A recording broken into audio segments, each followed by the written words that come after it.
So, with the recent update here for Season 2, we have some new vampire powers, and I've been testing out Oculus because the plus 15 ranks to teleport pairs really, really well with Raiment, so that you end up getting yourself down to a really low cooldown teleport.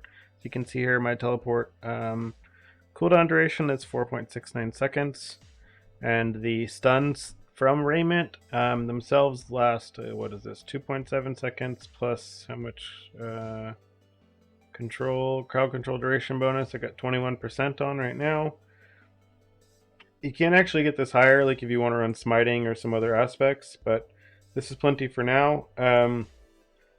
Yeah, so with this, we're getting like roughly 3-second stuns, something like that, on a 4.69 second cooldown teleport. If we are actually hitting 3 targets, then it brings the cooldown on this down to 3 seconds.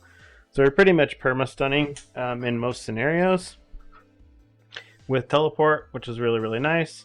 And Oculus used to basically have a downside here, where it basically forcefully gives you the teleport enchant, which causes your evade to turn into teleport and have a really long cooldown. This isn't something that you typically want because of the fact that, again, it increases your evade cooldown to be really long, and it isn't very good. Like, it would basically just make you teleport pretty far away, but most of the time you're not really trying to do that, and again, you don't want your evade cooldown to be that long. And then on top of that, the Oculus has a downside of having your teleport take you to a random location whenever you do hit your evade key, which again is just incredibly bad, which made this unique go from basically being rarely wanting to be used because of the downside. It was so bad that you couldn't take advantage of the 15 ranks on teleport or the extra evasion charges and all of this other stuff. But now with the new vampiric powers and metamorphosis, this actually overwrites the downside of Oculus. So while you have that downside on the weapon, it does not actually take any effect at all because Metamorphosis overwrites it. So you get to have all of the upside with none of the downside. And because of that, it allows you to map incredibly quickly or incredibly fast. And yeah, you can really, really take advantage of it, especially with Raiment. And it is honestly like up there with, I would probably say, the second strongest unique in the game right now, for this build at least. Right, there are some other uniques that I've gotten to tinker around with, but for ball lightning specifically, Oculus is incredibly good just because it allows us to kind of zoom around and map very quickly. I have gotten to use a blue rose ring as well.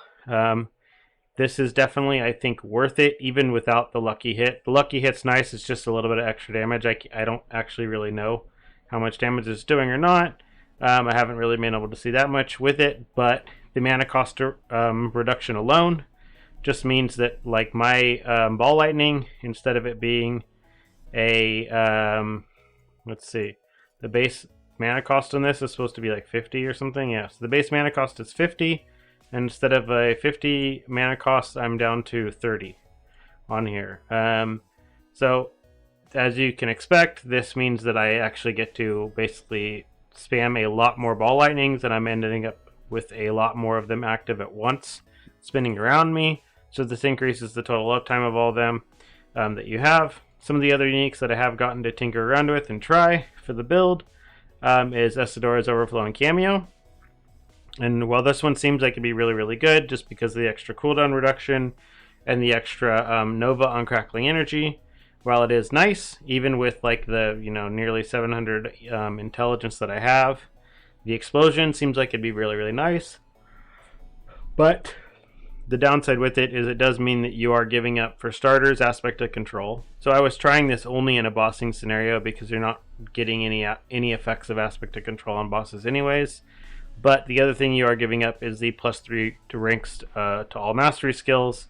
So if you take this off here, you'll see the total percentage of ball lightning damage goes from 120% to 102%. So you're getting 18% damage from this alone, just from the 3 mastery levels on top of the cooldown reduction and the mana cost reduction, which the mana cost reduction is really big, again, because of the fact that it means we're going to have more ball lightnings up at once. Esidora's is nice, but it just misses the mark because it doesn't have any mastery levels. If you were playing a build that wasn't relying on mastery levels, then it might actually be worth using, but pretty much you're kind of locked into a rear necklace because of that. Same thing with Tybalt's Will. I did get this. I did get a chance to test it. So the way that the primary resource recovery works on it is you only get this if you did not already have Unstoppable. So it's not basically, when you're using Metamorphosis, you don't get 50 primary resource every single time you evade.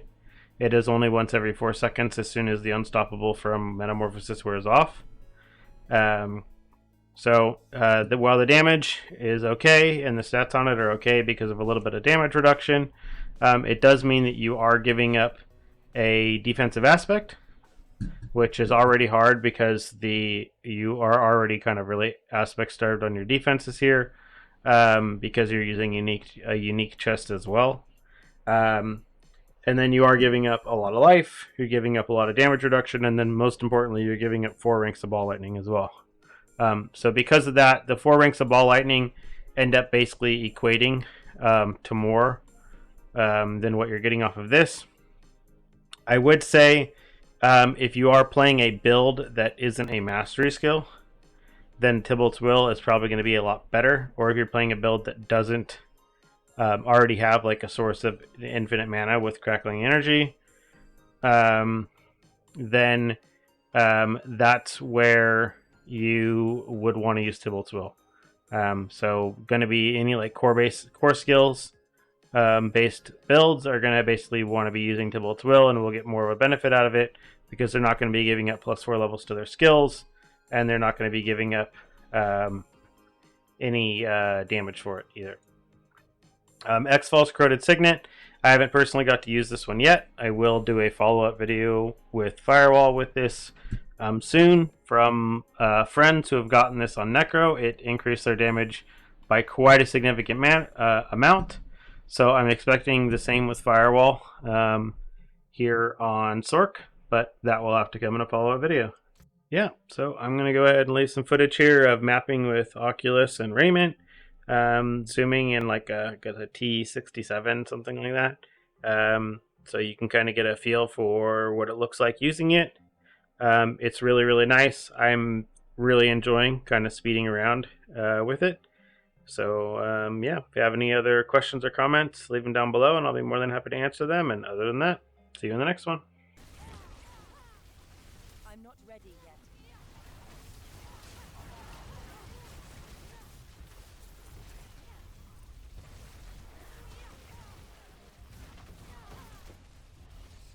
I'm not ready yet.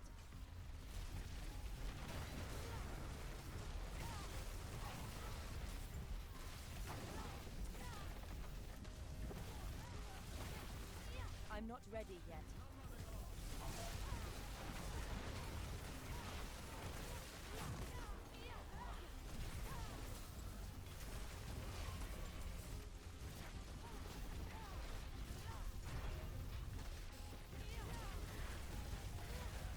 I need time to prepare that.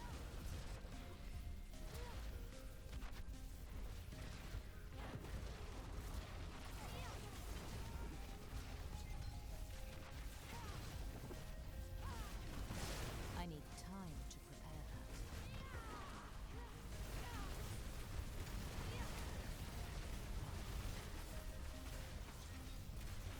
I'm not ready yet.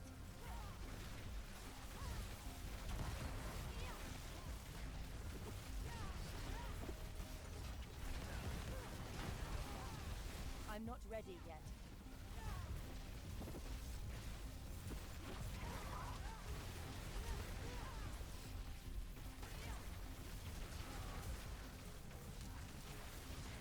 I need time to prepare that.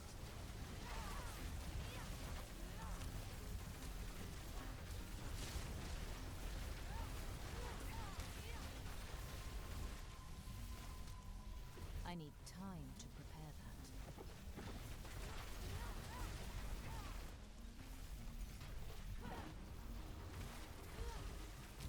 I'm not ready yet.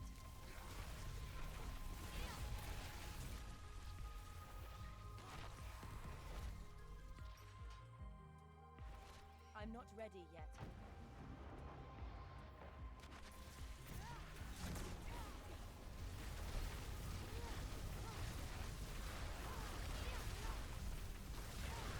I need time to prepare that.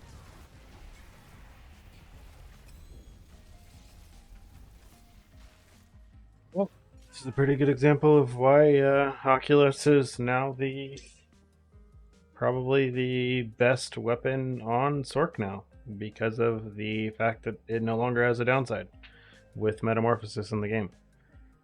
So I highly recommend you go and try it out, because it's a lot of fun and you get to zoom around pretty quickly, and it really pairs well with Raiment, of course, just because you are have a lower cooldown on your teleport than you actually have stun duration, which is good. So, other than that, see you in the next one.